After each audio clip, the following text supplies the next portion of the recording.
Bazalwana endibathandayo, ngoku siphuma kwinkundla kaPilato. Abathi ababhali le yeyona nkundla yaseburhulumenteni. Kodwa ndivumeleni xa ndimi apha ndithi kuni le nkundla Nkosi yam, noba kuyinkundla yaseburhulumenteni, kodwa namhlanje yayiphelekwe ngamamenemene.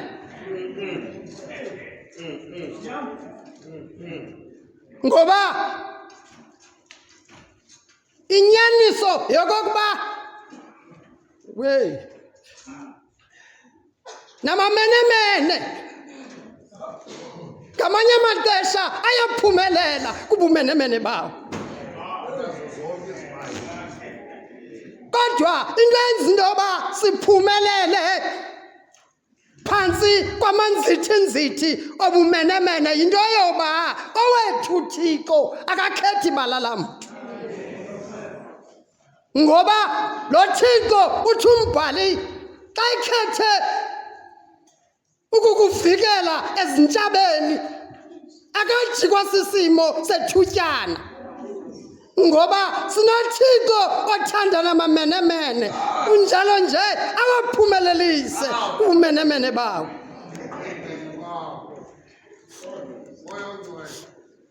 Rhamente engcwele kaThixo.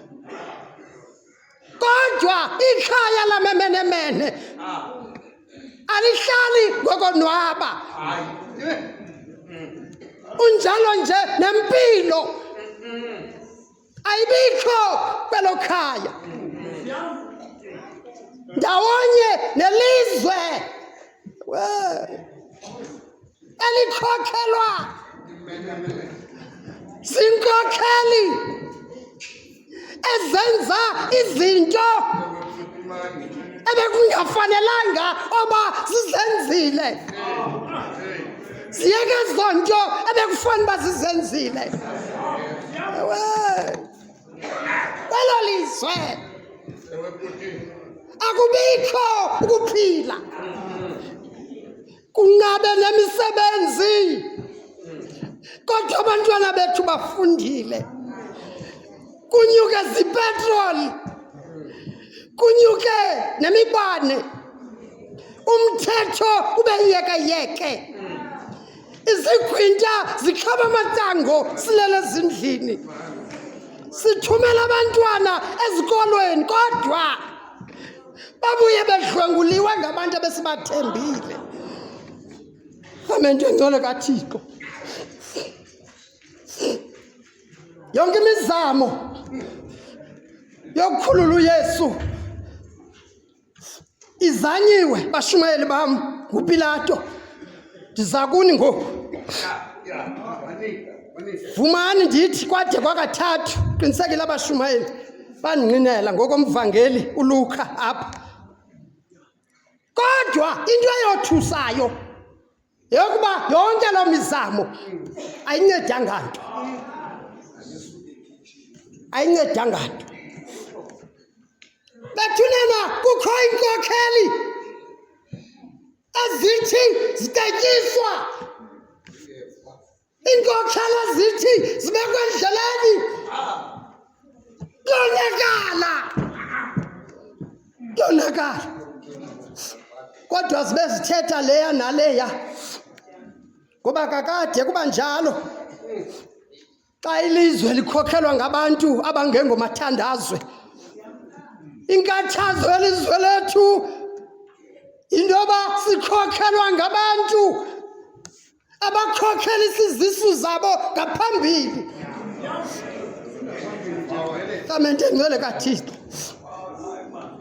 Nenkosikazi kaPilato uthi obhalayo yasondela kuye yamxelela uba iphuphile, loo mntu ulilungisa.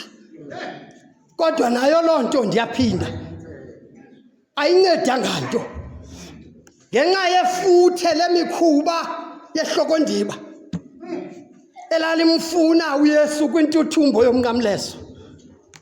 Makabonge unamandla. Apha kule nkundla bethunana into eyabaphambili kakhulu niyayithethwa kule kangaroo court yaba ukukhululelwa uBarabha agoduke. Ngimthini uYesu? Impendulo mbethelele. Latsho hlokondiba. You know, kwimikhuba yehlokondiba okanye kwimpembelelo zehlokondiba uzibona sewusengxakini sometimes. Uzibona sewusengxakini. Naba kule toyitoyi uninzi lwabo lwalusenza nje lungazoba le toyitoyi bayenzayo abatoyitoyeli lo mntu phambi kwabo kodwa batoyitoyela uThixo buqu. Sikhululela uBarabha, indoda yabanjwa yafakwa eziseleni ngenxa yezenzo zayo zobugebenga. uYesu mbethelele ukuze sonwabe. uBarabha isigebenga namhlanje sibona sikhululwa. Rhamente engcwele kaThixo. Ngoba manithethe lento indawo ogebenga kuyo uyayazi. Noba uxelelwa ngabantu kodwa uzazi kakuhle. Uzazi kakuhle. Kodwa namhlanje nasi sigebenga sikhululwa. Sisinda ngenxa kaYesu. Ngoba uYesu ungumsindisi. Nansi indoda engenatyala namhlanje ithwala ubugebenga bethu. Ithwala onke amatyala ethu. Ngoba uYesu nguYesu othwala ubukhatakata bethu phakathi kwehlokondiba labantu abasingongileyo. uYesu bethunana uYesu othwala ingxaki zethu phakathi kwentshaba esizaziyo nesingazaziyo. uYesu bethuna uYesu othwala ubuhlakadlaka bethu athi umculo wamawisile amasela amanqila abaphangi namabhada athi bonke bayabizwa nguwe ukuze basindiswe. Rhamente engcwele kaThixo, yona nto ebalulekileyo namhlanje kukuvula kukaYesu izandla evulele thina zigebenga ezisecaweni. Athi uMateyu kuba yena weza kufuna nokusindisa oko kulahlekileyo. Xa egweba uPilato wathi nanko umntu, siboneleni nini. You know, kutsho indoda ebithe yona ngokomlomo wayo andifumani tyala kulo mntu, kodwa ngenxa yeemeko zokulalalala nokutenga izikhundla, ngoba yenye yezinto ezimoshayo phakathi kobomi esibuphilayo. Kule nkundla kaPilato uthi umbhaleli wethu zazikho zonke iintlobo zabantu bethetha iilwimi ngeelwimi ngoYesu, ngoba abantu abatenga izikhundla bayayishiya inyaniso. Rhamente engcwele kaThixo, kukho uhlobo lwabantu abonwabela ukuphila ubomi babo behleli okanye bechophile phezu kwamagxa abanye abantu. Njalo nje iyabonwabisa loo nto. Apha namhlanje kukho iintlobo zabantu athi umbhali babethetha leya naleya phambi kweSanhedrin. Bazalwane, apha kutshutshiswa umntu okanye kudibana nemihlambi eyalanayo. Siyibona le nto yenzeke kuPilato noHerode. Kodwa ithi iBhayibhile akugwetywa uYesu nguPilato, kuthiwa bambamba bamthwalisa isithaba sameva. Ethi iBhayibhile laqala kwa oko ukutsatsaza igazi ebusweni bakhe. Kodwa noba esisithaba sasifakwa ngendlela erongo ngabantu abarongo apha kuYesu, kodwa kwakusisithaba soloyiso. Inyaniso yoba Nkosi yami, noba ungagityiselwa ngameva ngabantu abarongo, kodwa kuthe kwalapho uThixo hamba nathi wasisibisa uThixo phakathi kwemigodi abayemkhwezintshaba kusithiwa ngogqitha apha.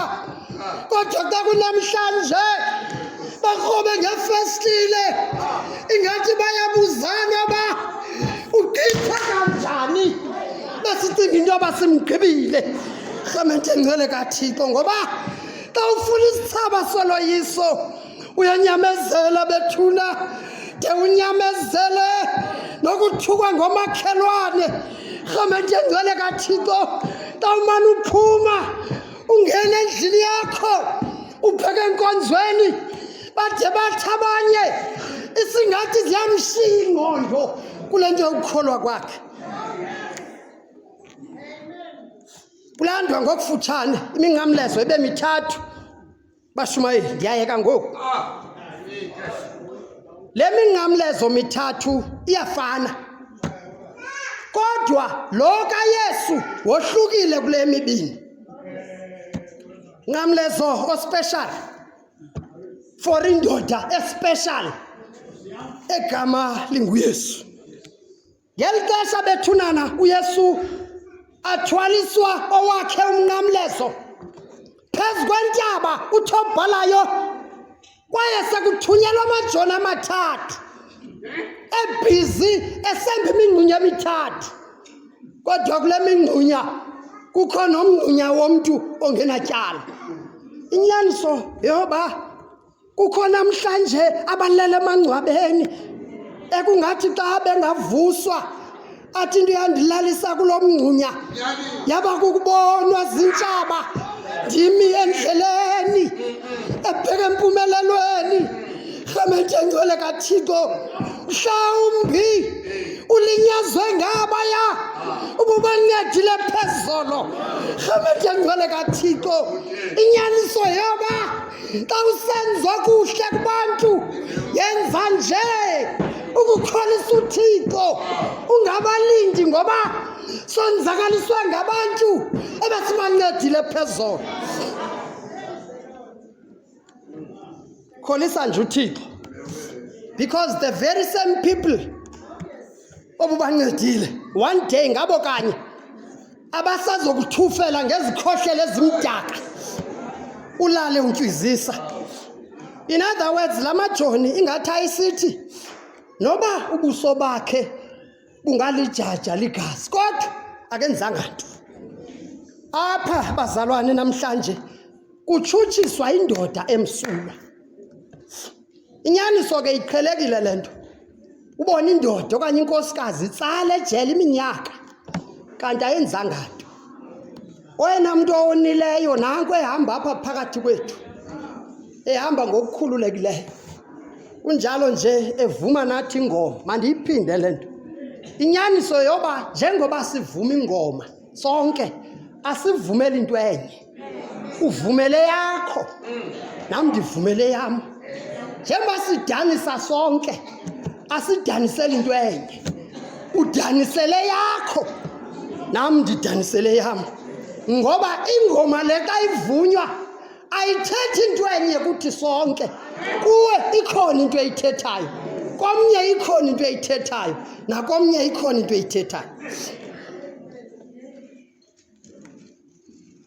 Nangoku eminye yeminqamlezo esiyithweleyo ekuhlaleni yabantu esizalana nabo, aba kanye sidla nabo imicimbi yokanye, aba bathi ibhokisi yomzali wakho xa ile lapha bakuthathe bakubeke esifubeni bathi thula mntakabhuti siza kuba nawe. kodwa nethi uba ibhokisi yabazali bakho ilale ezantsi kwegadi ibe ngabo kanye abakwenzela izimanga, ibe ngabo kanye. So apha namhlanje kuthwaliswa umntu ongenzanga nto umnqamlezo, kwazaliseka iculo lamawisile elibhalwa ngumbusi elithi wabona uluntu lonke luwesonweni, imiphefumlo yonke ihlelela ishweni, wasikwa imfesane engumangaliso, wathabathela kuye. Eyona nto endiyinqwenelayo yoba xa nilapha kule pasika yalo mnyaka ndinqwenela into yoba xa uphuma ugoduka uthi kuThixo sikwa imfesane ngemeko yam khona ukuze uthabathele kuwe, wenyuke neengxaki zam ubheke nazo emnqamlezweni. Uthi uW.E. Buckley kwincwadi yakhe uYesu bamkhupha ngegeyithi engasemva, apho athi kwabonakala indoda enguNicodemus neyayingumfundi osemfihlakalweni kaYesu. Kuthiwa nanku emi emva kwephila, amehlo akhe ethe ntsho kumehlo kaYesu, ebona igazi lisihla ebusweni bakhe, ethwele isithaba sameva. Utobhalayo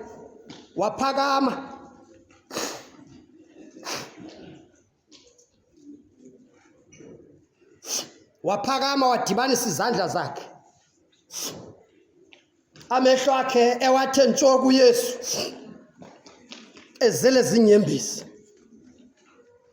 Nantsi ke inyaniso, abantu abakhohlakeleyo abazifuni izinto ezintle zenzeke kwabanye abantu,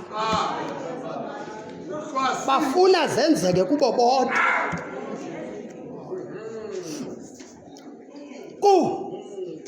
Kunohlobo lwabantu abasithanda kasillow, bona bephezulu, thina siqhwabela bona izandla. Makabongo namandla. Kukho neetshomi zethu ezisithanda kasillow. Andiyazi noba ukuzibuze na, andazi noba ukuzibuze na kulo mntu oyitshomi yakho umbiza ngetshomi, selelela apha ecaleni kwakho ekrona, uzibuze uba ngubani lo, ngubani lo endadibana naye bumini, ndimbalisele iindaba zam ngokumthemba, kodwa suka iindaba zam ndizive zezitheni na esitratweni. Ngubani lo ukhona kangaka ecaleni kwam, kanti ngoku ndithetha naye ubhizi kuWhatsApp uyazibhithisa.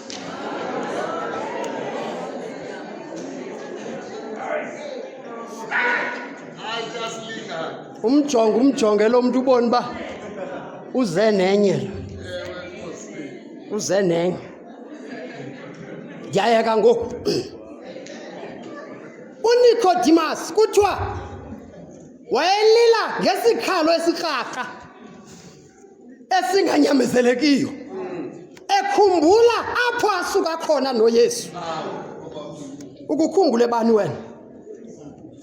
Ukukhumbule bani? Nangoku uyabazi abantu owake wabanceda, uyabazi nabantu abake bakunceda kwimpilo yakho, kodwa xa kungoku bakulibele okanye nawe ubalibele. Bakhona abanceda, bathi mhla abalungelwa bathi qelele kuwe.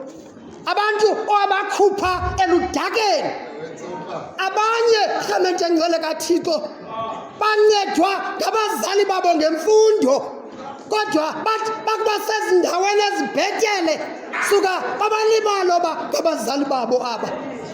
Abantu abadala bafa bengezo zinto, kodwa bakhona abantwana babo. Bahamba bengena omasingcwabane belali, kodwa bakhona abantwana bethu, bakhona abantwana bethu. Khawusincede torho, senzeni Thixo kubantwana bethu. uNicodemus uthi umbhali uyakhumbula apho kokuba wancedwa nguYesu lo ambona namhlanje elijaja ligazi ngoba tawuncede abantu ubanceda ngethemba lokokuba hleze bakuncede ngengomso. Ukhumbula lonto uNicodemus, ukhumbula lonto uNicodemus apha uba lo namhlanje alijaja ligazi wayeke wandinceda.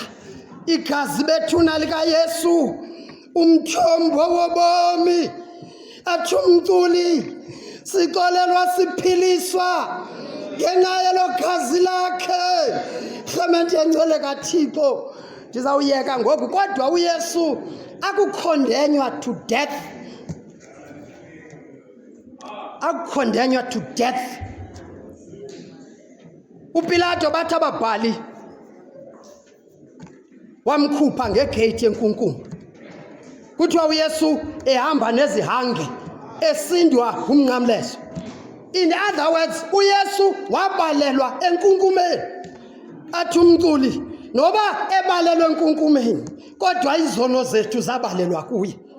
Wenziwa uYesu into engento, umlahlwa oyinkunkuma wakhutshwa ngegate yenkunkuma ngabenzi bobubi.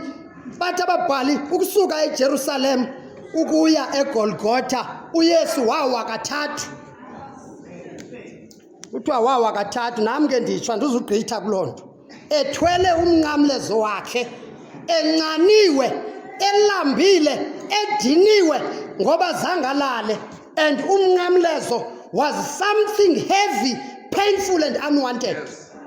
Ngoba khona isinda ingathi ngumnqamlezo, khona isinda ingathi ngumnqamlezo. Sonke silapha sineminqamlezo esiyithweleyo.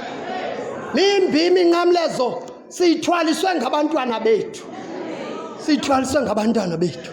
Inyaniso bethu nayoba noba umntana akho udanisa ethaveni uyefana noba udanisa apho ngoba awukwenza into erongo bambamba abantu. Umbuzo wokuqala uthi ngokabani lo mntwana, kufunwa your own identity, kodwa ube wena ulele ekhaya, ube ulele ekhaya. Kuba kwakungekho cebo limbi lokuhlambulula isono. uSimoni uyiseka Alexander noRufus, indoda yomAfrika kwelaseKirene, badla ngokuthi abashumayeli wasikwa imfesane ngokuncedisa uYesu. Kodwa yami iBhayibhile nezikolazi kuthiwa kwanyanzelwa Simoni uthile. Kodwa into eyanceda le ndoda yomlimi inguSimoni yaba kukunyathela apho uYesu anyathele khona, khona ukuze angabuva ubunzima bomnqamlezo. Yaqelisa uElisha elandelelana noEliya ukuze ahlukane nenkohlakalo, ukohlukana nenzondo, ukohlukana nenhlebendwane, ukususa umoya wokuxabanisa, ukususa impakamo. Ingakunceda imeko yokunyathela kumanyathelo kaYesu. Intombazana egama linguVeronica zithi mfundimani wariska ngobomi bakhe. You know ke ukuriska kukwenza into owaziwayo ba ayifunwa ngabanye abantu. Ukuyibona lento yokusupport umuntu oyazi ba lo muntu akafunwa ngabanye abantu, but when you support that person ukuriska ngobomi bakho. Le ntombazana ithi iBhayibhile yosula ubuso bukaYesu ngetaweli yakhe. Uthi ke umbhali ukuzincama kwakhe kwamnceda ngoba kule taweli kwashiyeka kukho umfanekiso kaYesu ongacimiyo. Ulo mbhali uVeronica wayetha kudibana nemeko zobomi ajonge kule taweli atshathi akubona uYesu ongezeleleke emandleni. Wawa uYesu for the second time. Yolonto athi uIsaya xa befundwa apha okunene uzithabathele kuye izifo zethu wathwala nemivandedwa yethu, udeliwe ushiwe ngabantu, indoda enomvandedwa ekhalana nesifo. Clemente engcwele kaThixo, kolulonyuko lukaYesu kule ntaba sibona iprocession yabantu ndawonye namakhosikazi anenceba. Ndithetha ngamakhosikazi akwaziyo ukuthi noba imeko sezinzima kodwa ngumntana womntu lo. Yoloo nto athi lo mbhali belilela umhlobo wabo nethemba labo. Athi xa engqina uJay Chalmers, Yesu wena ngumhlobo, umhlobo womphefumlo, ndiza kuwe undincede, uncede le ntliziyo. Rhamente ngcwele kaThixo, uthi umbhalelo wethu akuwaboni uYesu la makhosikazi elila. Kulapho wavakala esithi zintombi zaseJerusalema zilileleni nina nabantwana benu, ngoba xa kunje mthini omanzi wawubeka phi komi. Xa ndiyeka ngoku bathi ababhali wawa okwesithathu. Yekulapho kwakuyindawo awabethelelwa kuyo. Zawuyeka ngoku ngasekhohlo kumi esinye isigebenga, ngasekunene kumi esinye isigebenga. uYesu ephakathi njalo. Uthi umbhaleli wethu zoluleka izandla zakhe okungathi uthi bethuna izani nonke nina nisindwayo nibulaleka imithwalo ntoni nikukuphumla. Rhamente ngcwele kaThixo, ngoba singabantu abanemithwalo. Rhamente ngcwele kaThixo, sithwaliswe ngabanye abasikhupha emakhaya zingatshonga iifemeli zethu uba zinalo uthando lwethu sabalandela. Rhamente ngcwele kaThixo, kodwa xa kunamhlanje siyaphela sisivubeko, ngoba kukho abantu abanezivubeko ezingaphakathi abanothi xa benowuthetha okanye omnye athi olala ebhokisini. Rhamente ngcwele kaThixo, bathi abantu xa bethetha akekho befana naye, kanti ngalo lonke elo xesha ubulawe sisivubeko esingaphakathi.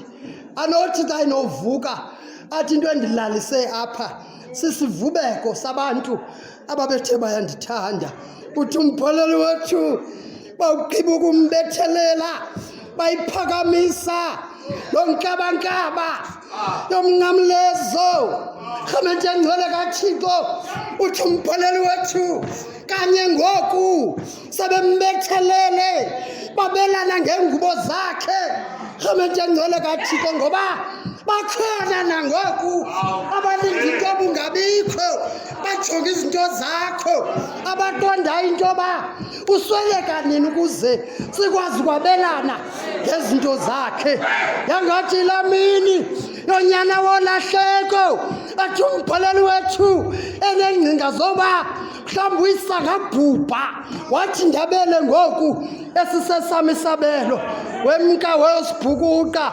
Kodwa inyaniso yoba ezinye zeentshaba zakho wakunceda uThixo, salala kwabandayo ungekathandazi ngazo.